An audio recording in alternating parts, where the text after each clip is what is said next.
got multiple people. So welcome to Black Punk Talk. We're going to talk about comics today. I'm here with Bianca Xunise, and Raeghan Buchanan is probably rolling up. That's probably Raeghan calling right now. So we're going to start off the bat specifically by letting you know that we have an event this evening. So if you're looking for a party and looking to hang out with party people, tonight we have a place where the party people are going to be at. That is at the Walrus at 9 o'clock. Was it? At 9 o'clock sharp. So if you want to do karaoke and hang out with us, come. I'll see you there, or I will see you square. So thank you. That's hilarious. I'm sorry. I'm gonna just should I add to that? No. Okay. Yeah. Oh, we can move on. I forgot. It's hosted by Bianca Xunise. Yeah. All right. Yep. Be ready to sing, hopefully, and or enjoy other people singing. We're gonna have some cocktails for you, alcoholic and non-alcoholic for those of us who do not partake in poison. Yeah, we can move on. All right, so we're going to open up with specifically talking about the contemporary books, all right? So Bianca Xunise has done a ton of work. I don't want to hyper-focus on anything that you don't want to focus on because right now we're just trying to have a good time and have a conversation. But currently, I know one thing you want to focus on is punk rock karaoke. Yeah. Not a coincidence that we're doing punk rock karaoke tonight. So Punk Rock Karaoke is a book you've done recently. Everyone here is going to buy it who have not bought it already, which is a fun thing about this part of our show, right? Y'all bought that book, right? Or are going to buy it, right? Cool. So with that in mind, I'm talking about this work, but I want to give you an opportunity to talk about not only your work right now, but also, the title of this event is kind of a misnomer, almost intentionally just to get you here, like punk talk. We all have interesting, unique relationships with punk. It's kind of an umbrella term. It's not particularly fair. Actively, I would say that, like, historically, people be like, so Craig, you dress weird. What's that about? Are you a punk? I'd be like, yeah, from the punk skin scene in LA, yeah. Just because I'm not going to be like, yo, I'm a LA skinhead. And they'd be like, well, what does that mean? I've heard bad things about skinheads. Yeah, be careful. Yeah. And then I pull out a slideshow. Yeah.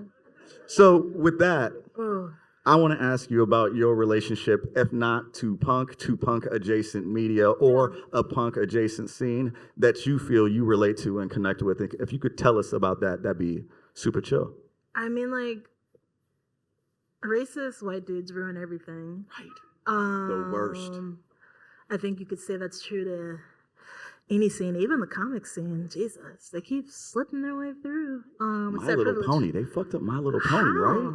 How did they do that? It's incredible. But yeah, I mean, my relationship to punk and punk things. I had a zine out called The Devil's Music that I don't have with me.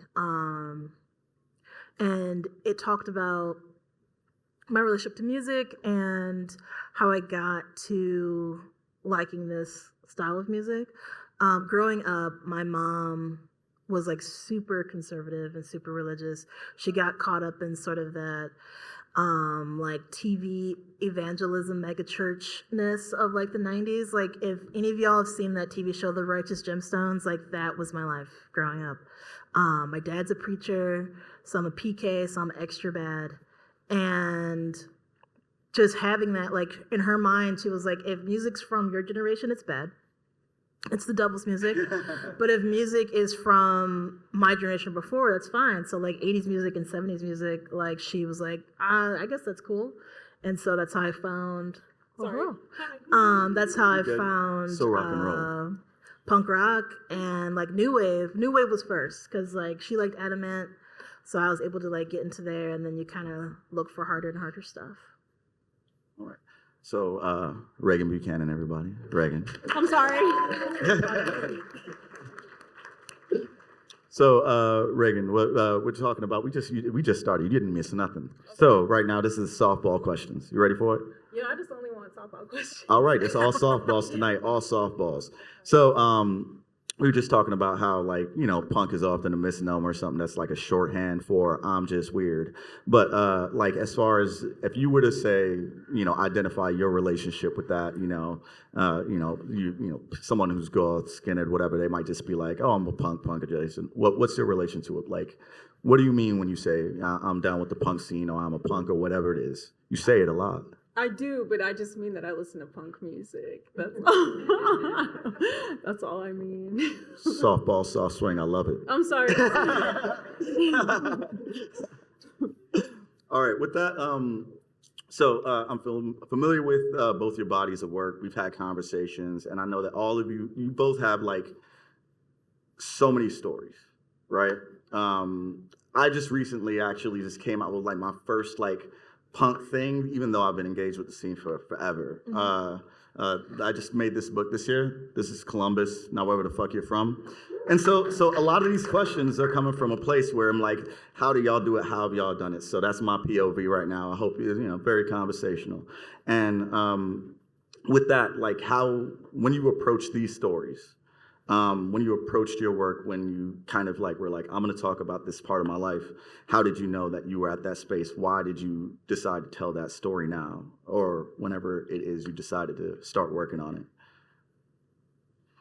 I mean, for me, when I wrote Punk Rock Karaoke, it was kind of like, write about what you know.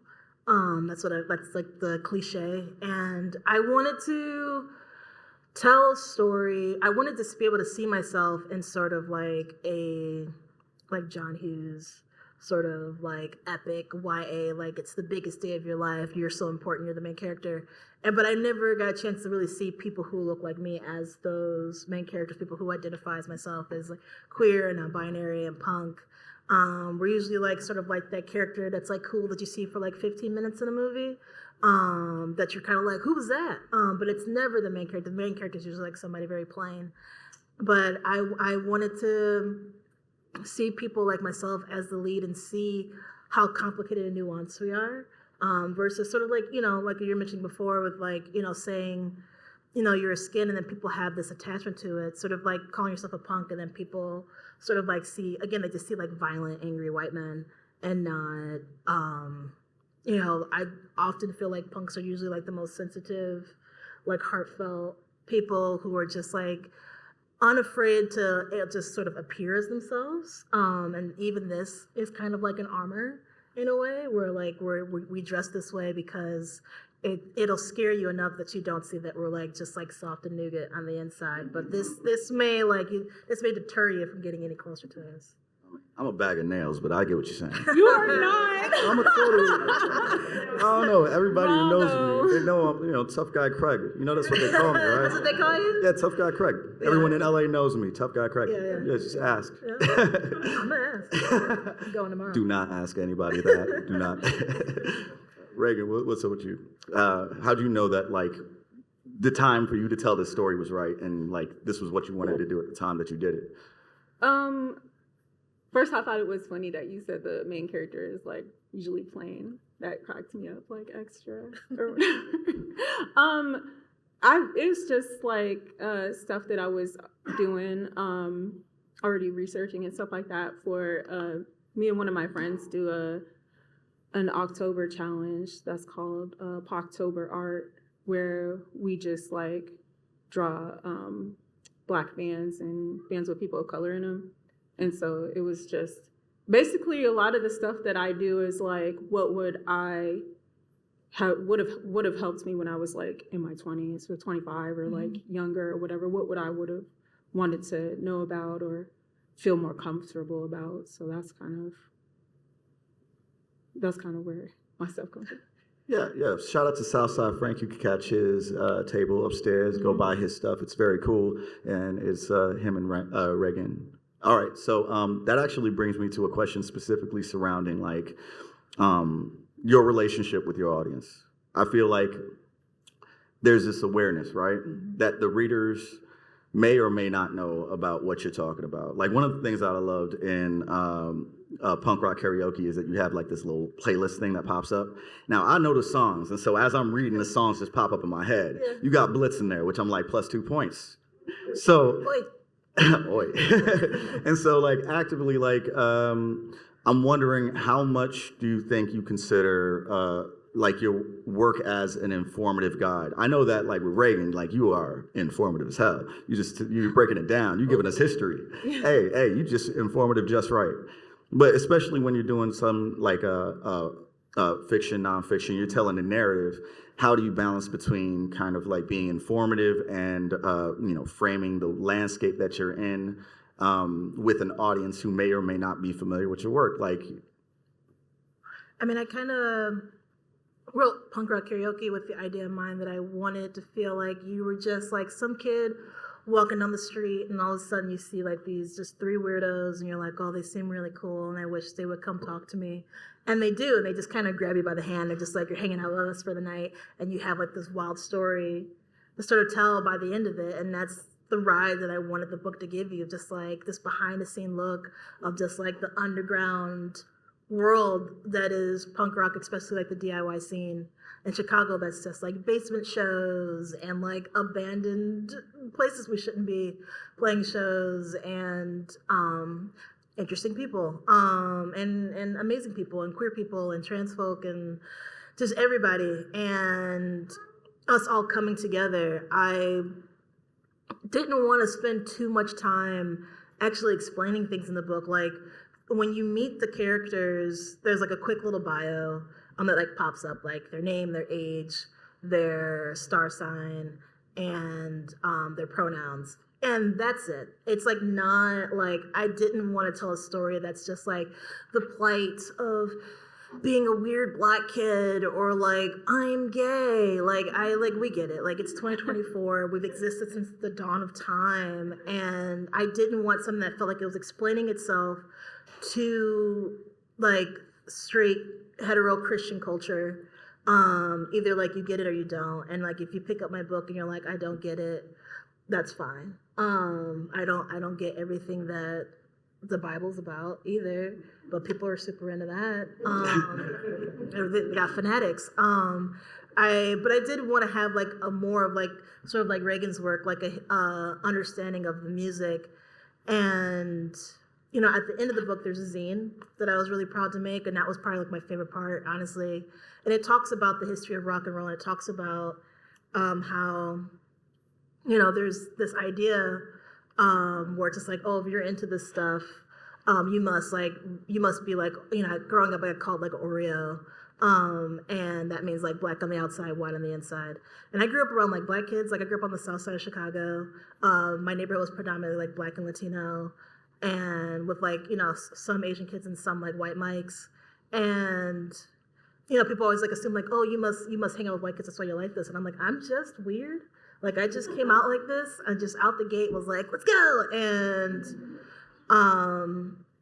in the back of the book, I talk about that, like how this is actually a genre of music created via black culture. Like so much of our culture, so much of like world culture was actually like started by black people that we all kind of just take for granted. Even like internet slang and things like that. Like these all kind of trace back to black folk.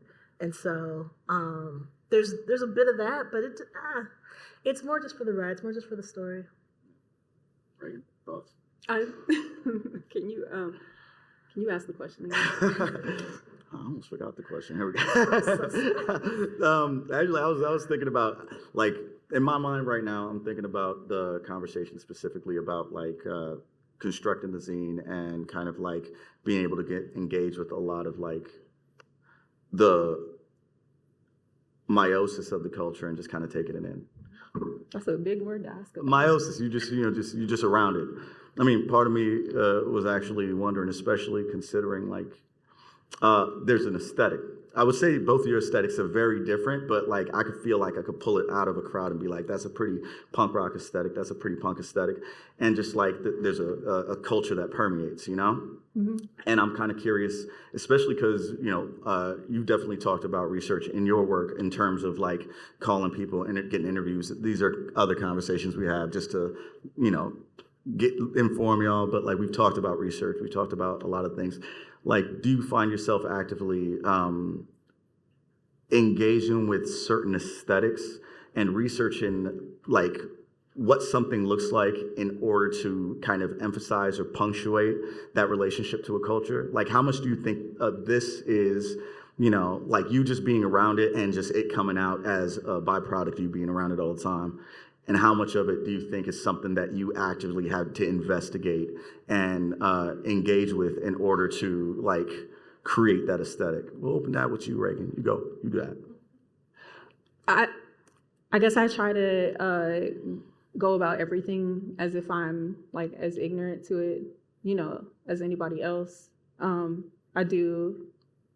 have to start from the beginning with any research. I found a lot of times that, for example, I was in the punk scene before.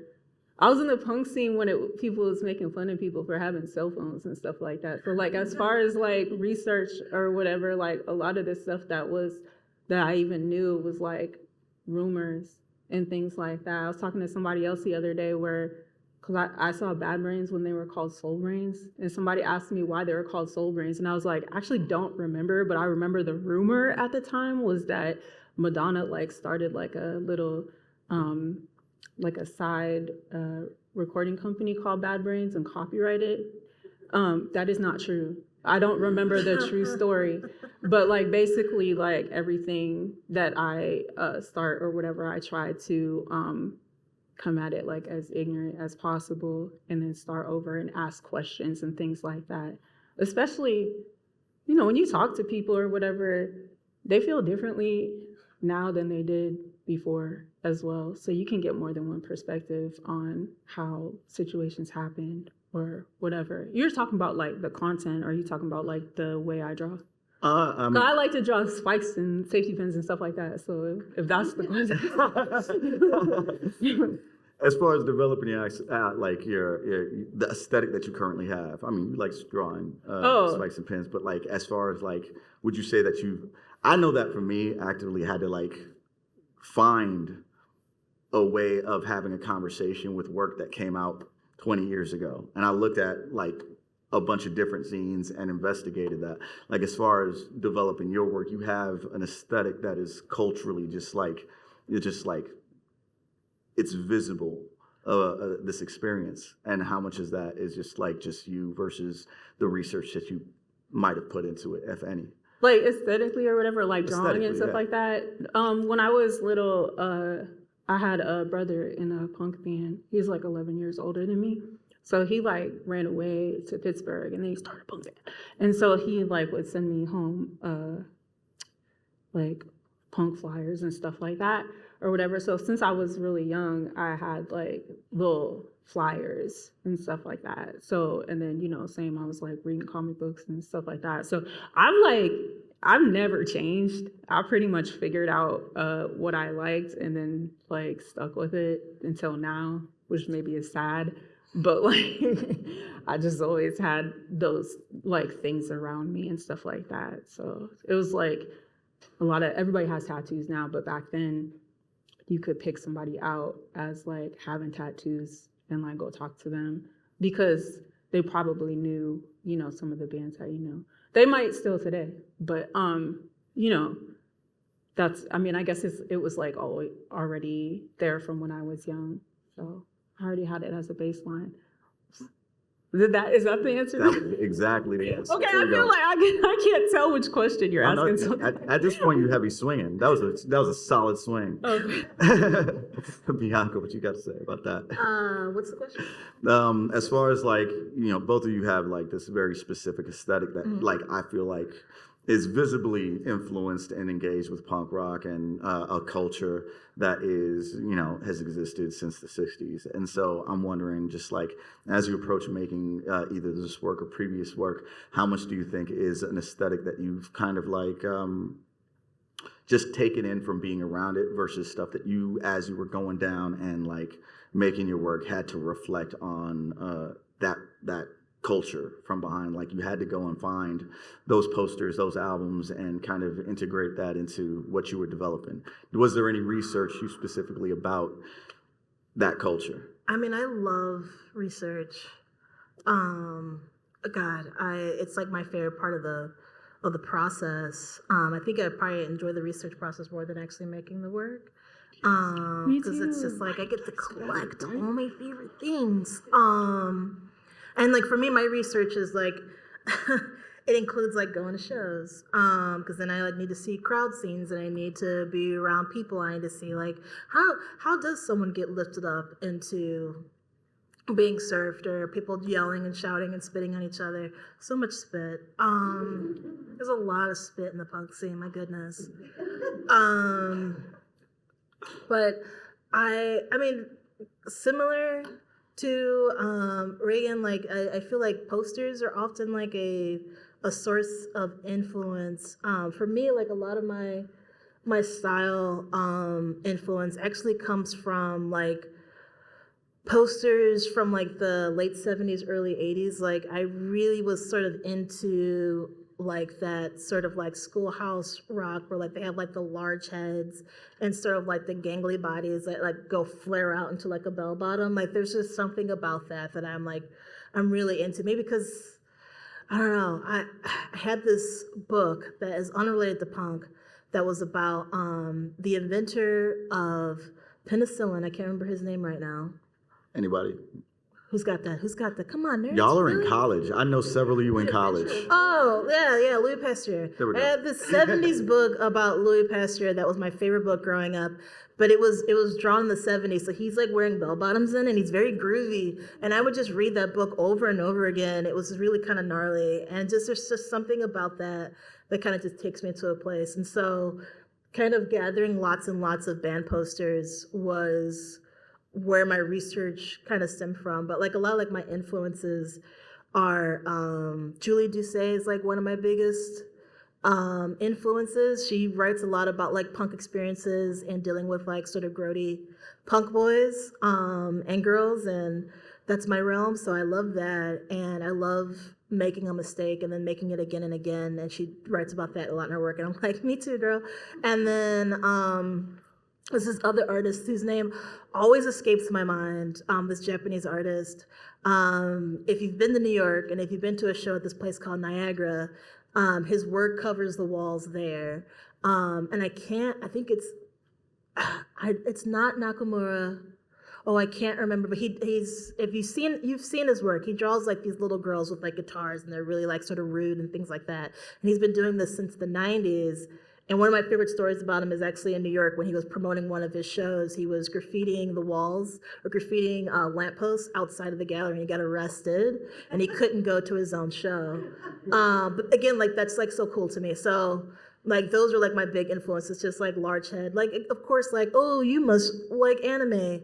I do, but my anime kind of like stops after a certain point. Like I'm not familiar with the new things. Like my stuff was like Sailor Moon, and like Astro Boy, which again like large head, flared out like lower body because Astro Boy had them fucking boots on. Like, but yeah, no, I feel like also like we just carry like a large catalog of useless information as punks. Can't So wait it's to just, say it. yeah. Can't wait to stick it in. Oh man, so just ask us anything about our interests and have a seat. And it kind of all just sort of regurgitates out that way, even in the style. Okay. I was wondering actually about like because we have about 2 more questions in us. I was actually curious about as I was working on this book, especially since it's about Columbus, and I'm a transplant. I'm not originally from here, just in case y'all didn't know. And there was a sense of trying to maintain a loyalty to myself, and I feel like that's really kind of like a deep part of engaging with like any kind of subculture. It's one of the things where you investigate yourself, you find yourself in a community, and being loyal to yourself and your identity is really important. And I think that like, especially being Black in the punk scene, being true to yourself becomes almost like critical.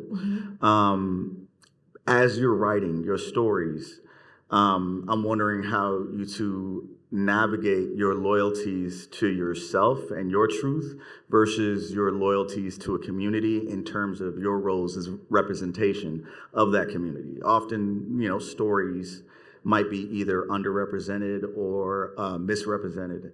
Like, how much do you consider that as you are creating? Like, do you say, oh, I have to make sure I have the voice of every Black person in, like, considered? Do I have to have this scene considered? Like, what's that weight look like for you in your process? I don't really feel any, I don't really think that I feel a lot of pressure to represent everybody, because it's not possible, really. But I do try to be careful because I'm like super aware of stereotypes and stuff like that. And so there is like part of me that like struggles with telling like a full story, and if that story touches somewhere on something that might be stereotypical or whatever, like holding back a little bit, which does, I guess, kind of bother me or whatever, because I would like to tell full stories.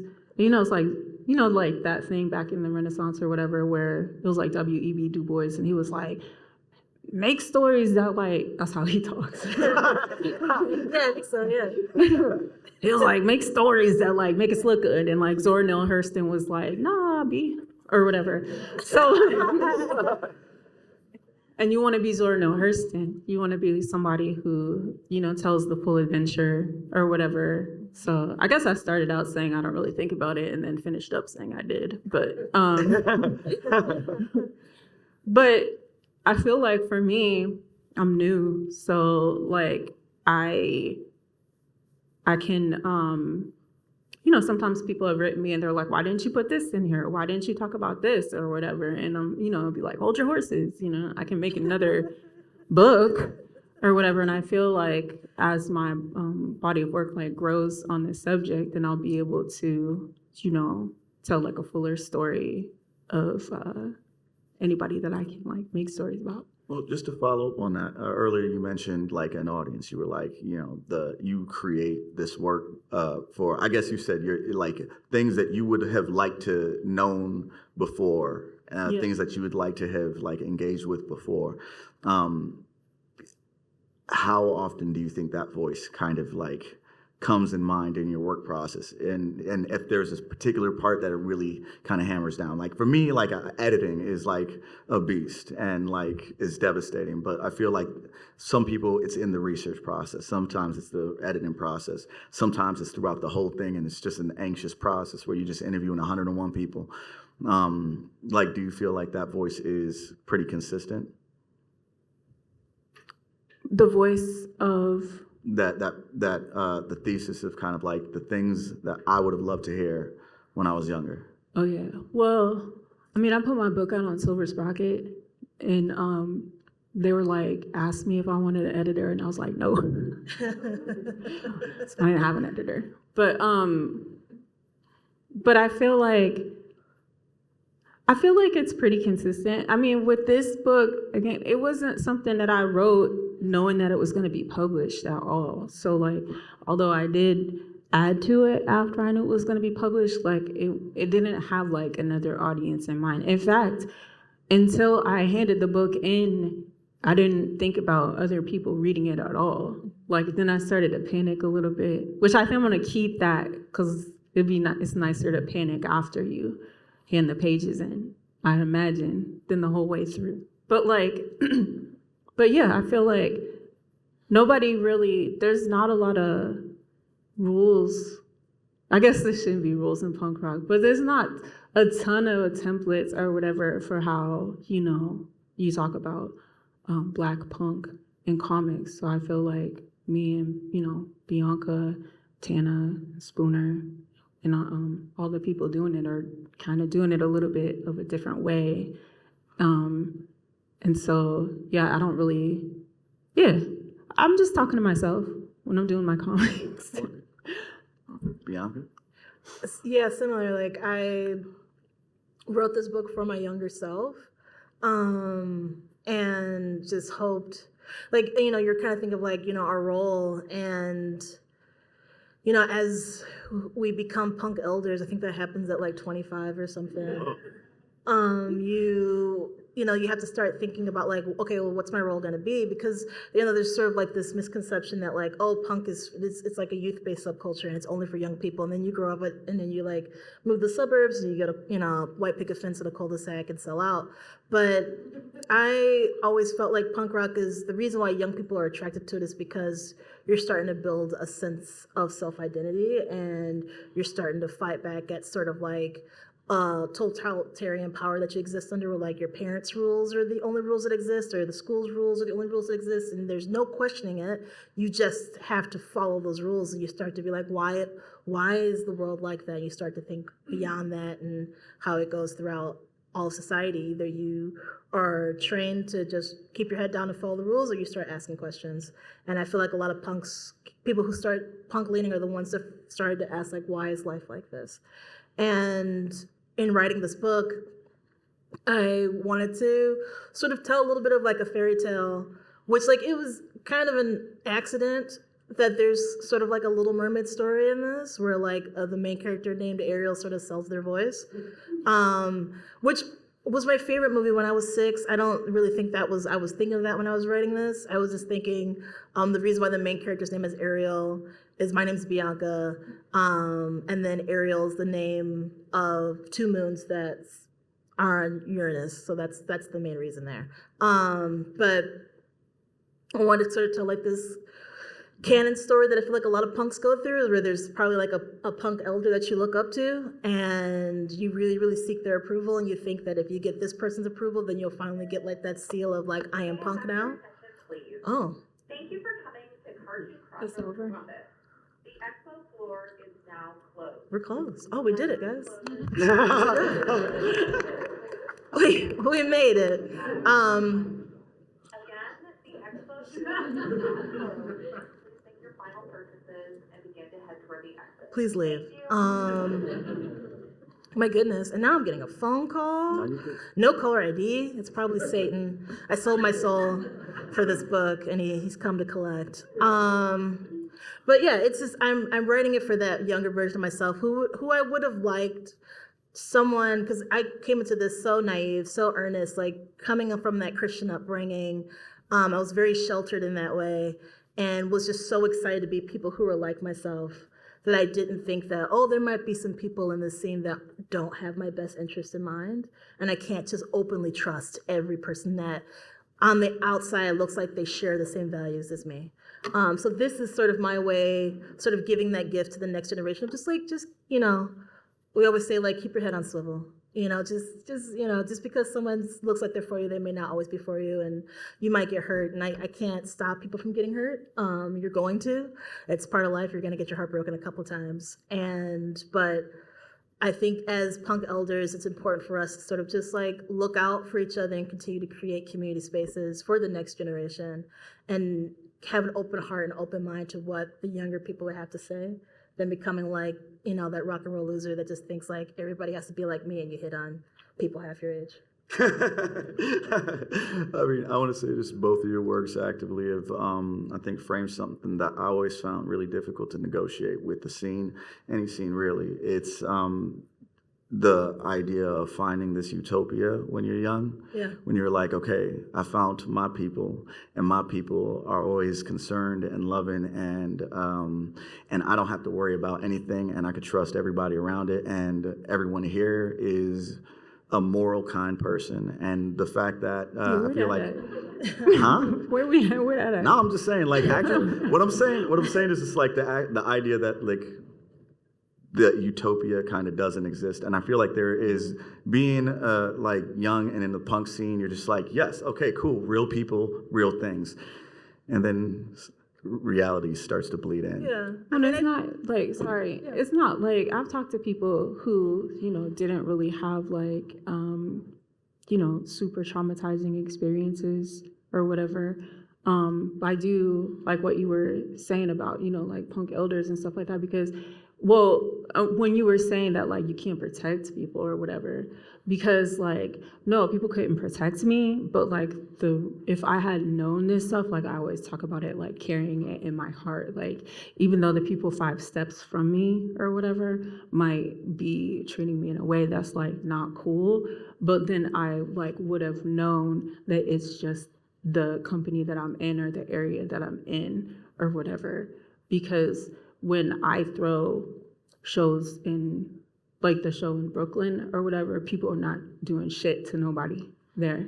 You know what I'm saying? Because it's enough people around that people are not gonna like tolerate like shitty behavior in that way.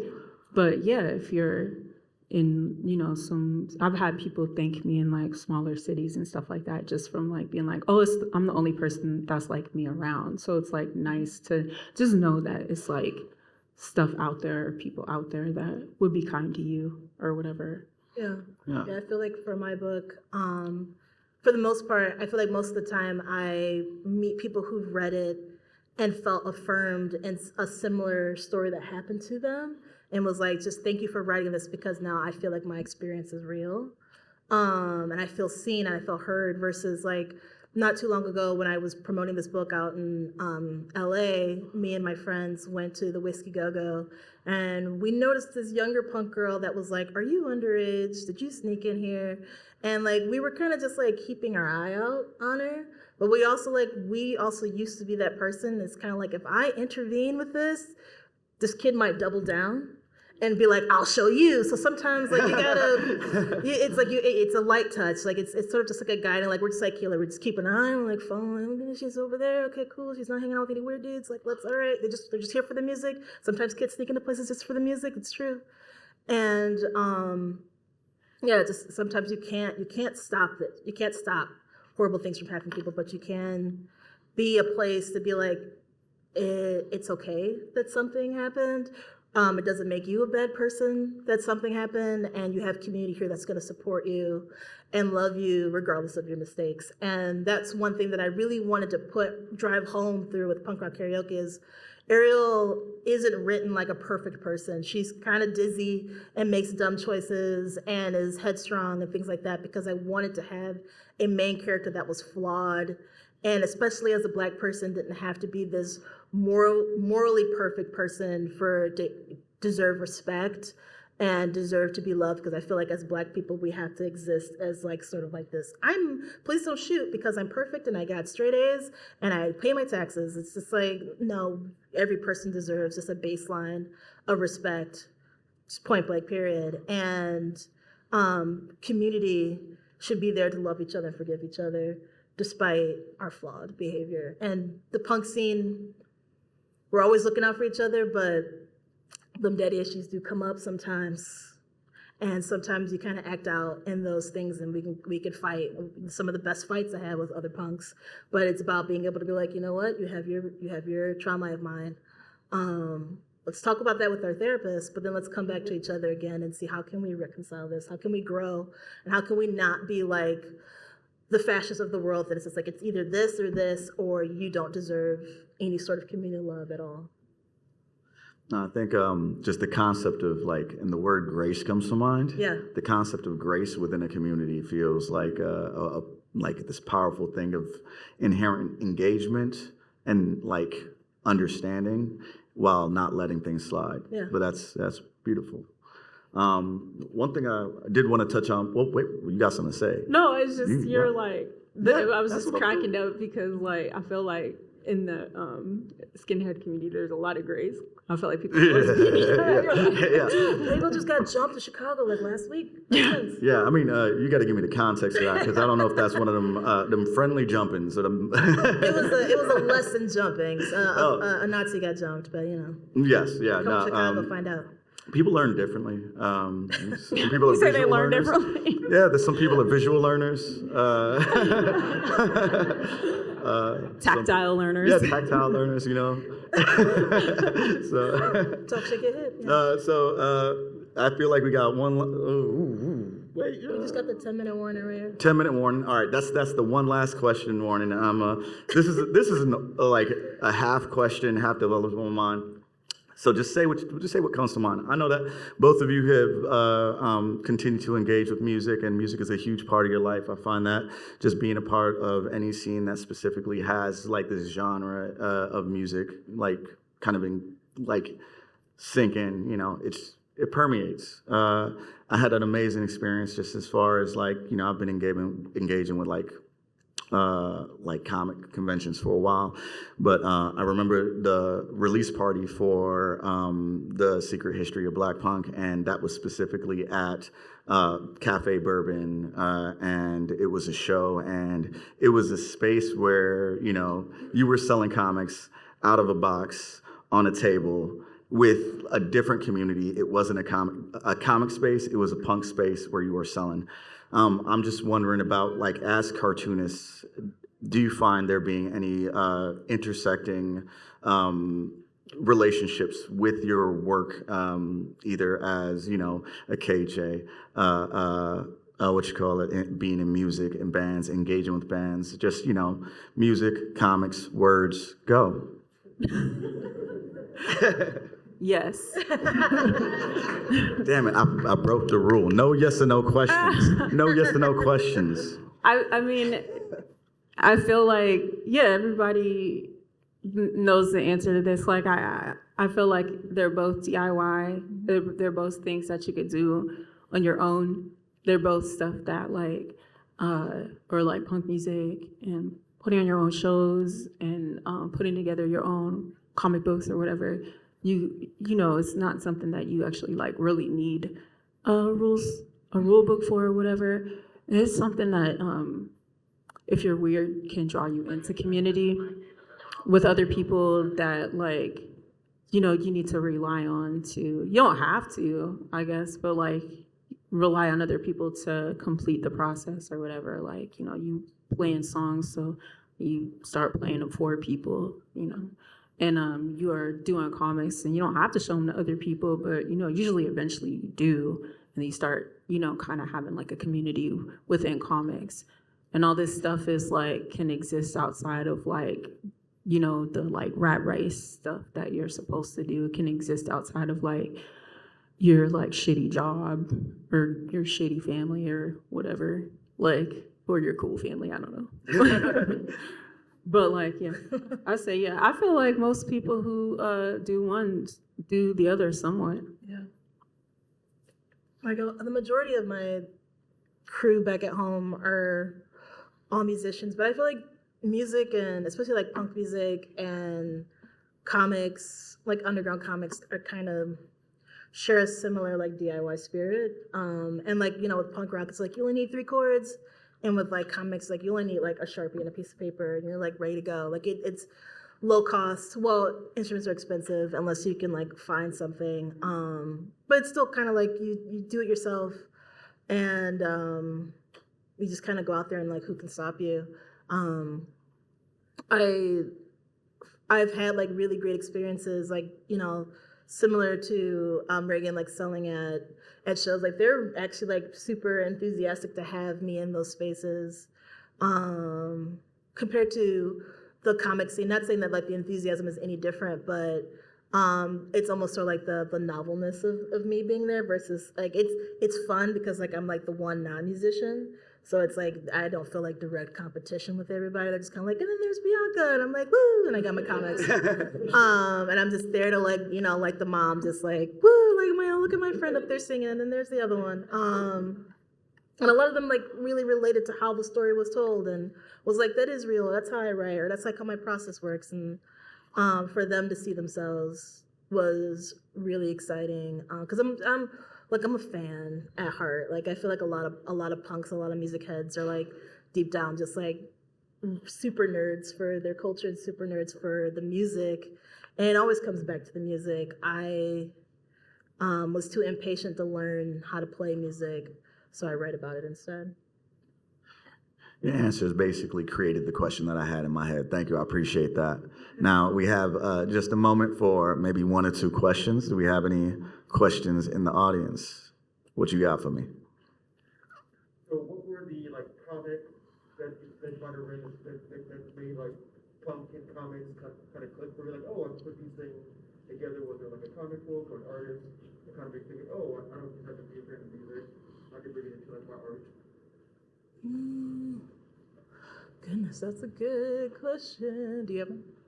First of all, happy birthday, Dorian. Oh, happy birthday!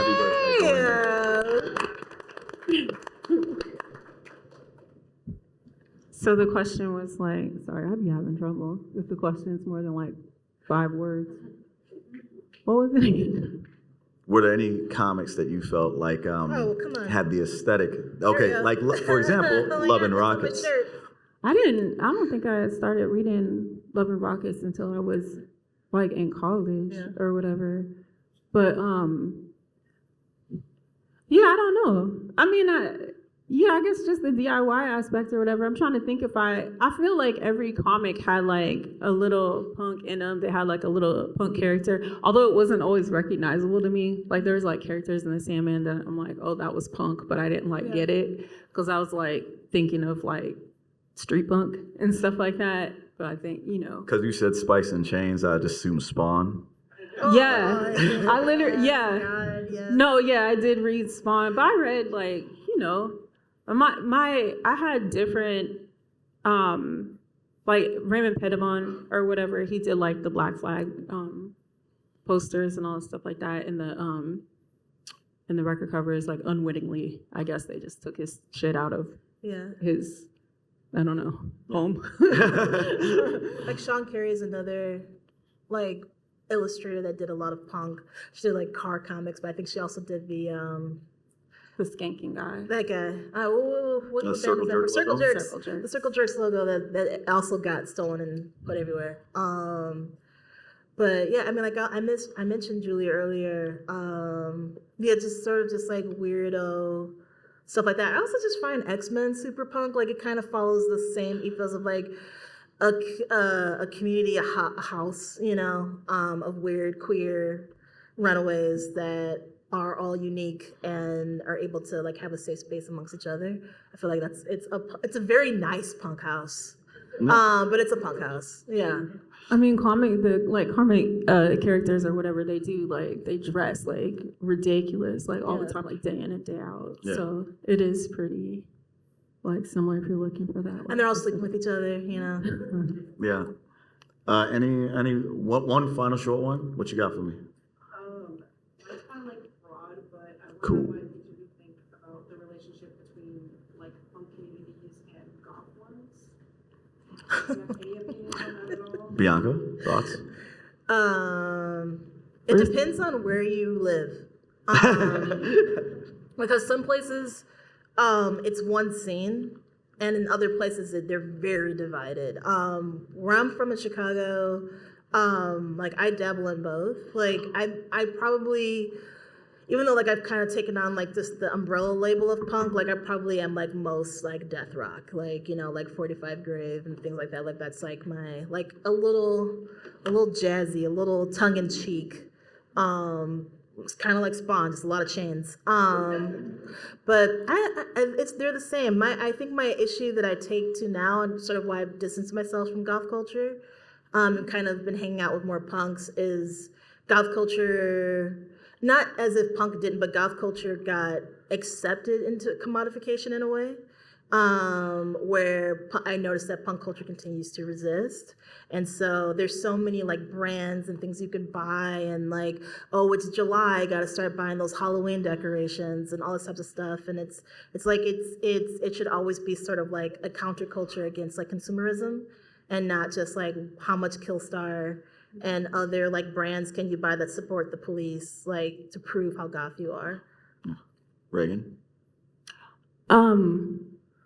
So when I was growing up, there wasn't like too much of a difference. When I think of goth, I think of like music that started from like Susie and the Banshees. Mm-hmm.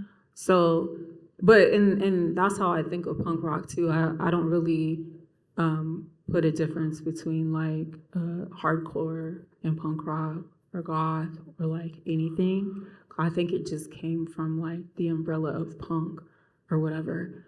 And when I was growing up, the people that I knew would listen to punk rock, and they would also be listening to like Missing Persons and like new wave and stuff like that. So I don't like really have a separation of it in my mind. But and you're talking about like recent like goth stuff or whatever. Yeah, because I mean there was like mall goths, right? Yeah. But That was probably the beginning I don't of know it. what they were listening to. Yeah, I Emo think. music? Oh, yeah, emo. I mean, it's a weird evolution over the last 20 years, but like I feel like Define emo. Which emo are you talking Which about era? right Yeah. now? Jawbreaker? 2006. Person? Rites of Spring. So I feel like it does depend on the city and where you're at. I think if you're in a place where it's a smaller city or town, there aren't enough metalheads, goth kids, and punks to not all be at the same shows. While if you're in New York or LA actively, you have the luxury of completely isolating yourself from, like, this is a goth club, and this is what we do, especially LA, where you have to drive places, because that's where you say it's gangland out there. It's just like Mad Max. But like in New York, it blends a little bit more. I'd say Columbus, Ohio We had blends a like little bit more. Outland here or whatever, but again, like I don't know what we have now, but like the clubs or whatever, it was just where people went or whatever. I'm not saying everybody was friends with each other, but it's not like we had like separate clubs or like people were like, Joy Division, can I like this or not? Yo, being a skinhead in LA playing no effects, motherfuckers look at you weird. Fuck them. I mean, it's one of those things where actively, in my mind, when it came to being that person, whatever scene you're in, no matter where it's at, like I think John Waters said, it's easy to rebel against your parents. Try rebelling against your friends, because that's where it's really rough. And that's what I ended up doing a lot of the times, you know, because I'll bump no effects. I like some Green Day. I'll play Green Day. Those are terrible bands. How did you get up here? See? Look at that. Say See? Rancid next. I dig up some Rancid. I don't mess with third wave ska though. I don't do that. Like what's that one band they had? What one band? Mighty Mighty Blowfish or something? Nah. Tim Armstrong's first band. Who's? Tim Armstrong's first band. Anyways, Off Ivy? who? Wait, what?